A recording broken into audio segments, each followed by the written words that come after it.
So let's test this method actually on one of our stores. I'm actually curious to see how accurate it is. So let's just select the month we calculated, which was, I think, June. Okay, damn, this is actually pretty accurate.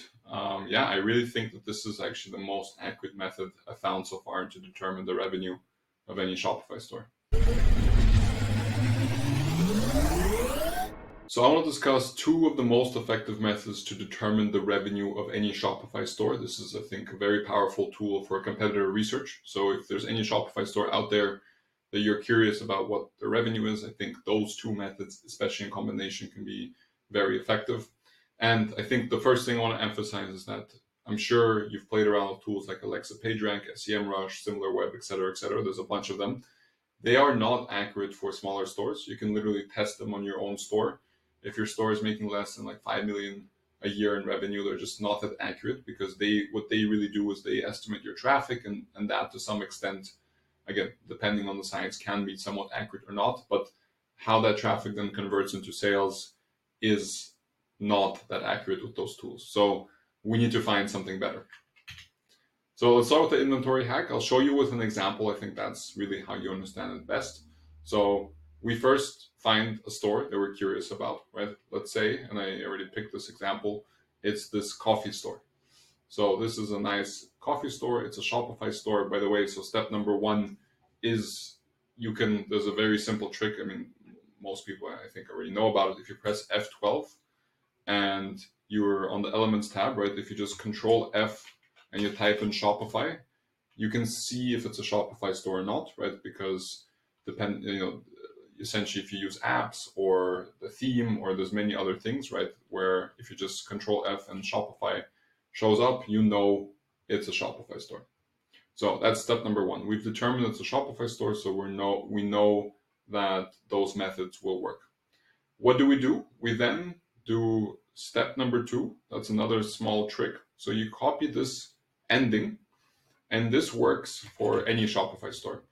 You go and simply paste it to the end of the URL, right?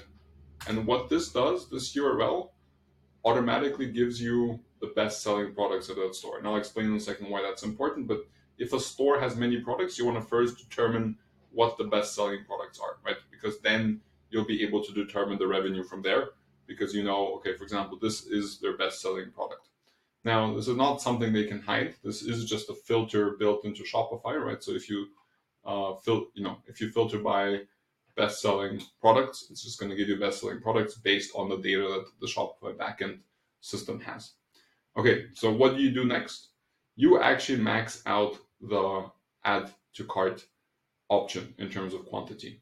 So what this relies on, right, and then I'll explain the limitations in a second, right? But if the store tracks their inventory in any shape or form, what we can do is we can reverse engineer their change in inventory and through that figure out how much revenue they're making. So here's the example. Let's take their best-selling product and let's put in a quantity of 1,000.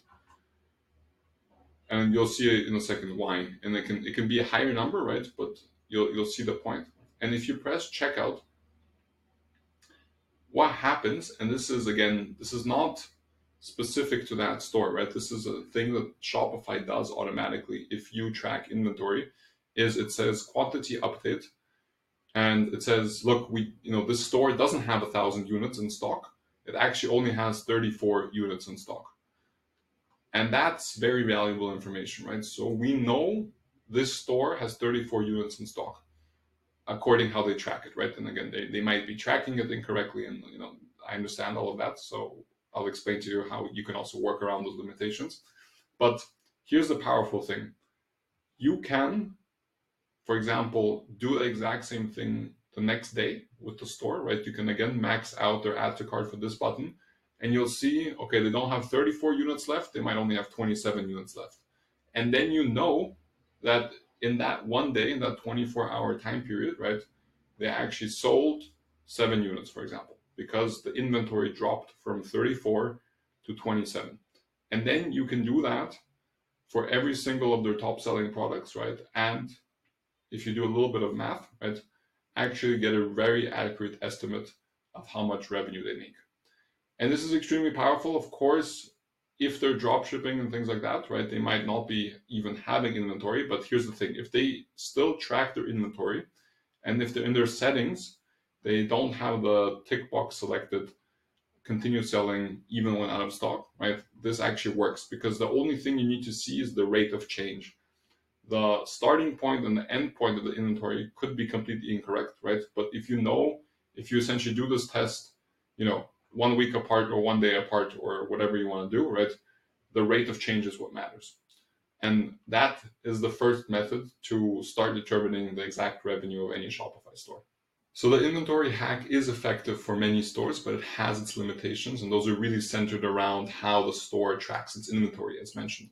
And to give you an idea, so if you go on the Shopify backend listing of a product page, the setting that really changes this is the one right here. So continue selling when out of stock. So if that's ticked, then Shopify will not automatically adjust the inventory amount on the add to cart if you max out the add to cart. So this hack really relies on that being unticked. But if it is, then it is a very effective hack. However, there's another trick that you can use that I think in combination can also be very effective, and that's the so-called order hack. And it's actually very simple, but I think it can be very accurate as well. The annoying thing is that you actually need to buy 2 products from the store you're trying to figure out the revenue from, because you are essentially going to reverse engineer the confirmation emails that you get from them with the order numbers, and from there reverse engineer the revenue. So again, you find the Shopify store, show you how to figure out and double check if it is a Shopify store indeed.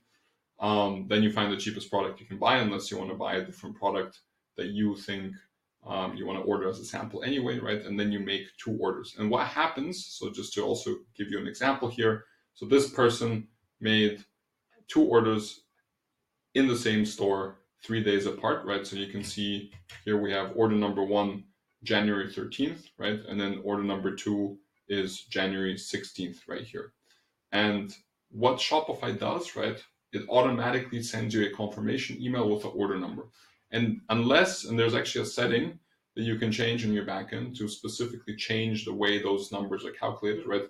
What Shopify by default does is just chronologically adds, goes up by 1 number every single order, right? So you know that if you have order number 128321 on January 13th, right, but then order 128721 on January 16th, right, that there are 400 orders that have been made in those 3 days.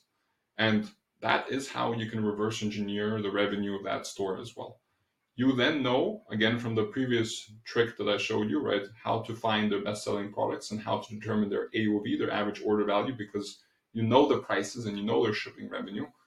Then you're able to essentially multiply the 400 orders that store made in those 3 days by their average order value and get a relatively accurate estimate of how much revenue the store is making. And again, using those 2 tools in combination, the inventory hack with the order hack, I found to be much more reliable and much better, especially for smaller stores, than all the other tools, that estimate the traffic and have very crude methods of figuring out what the conversion rate is. Before you bounce, get a free evaluation of your Shopify store. Just fill in the 2-minute form below, and our team will get back to you within 24 hours with a detailed valuation for your store.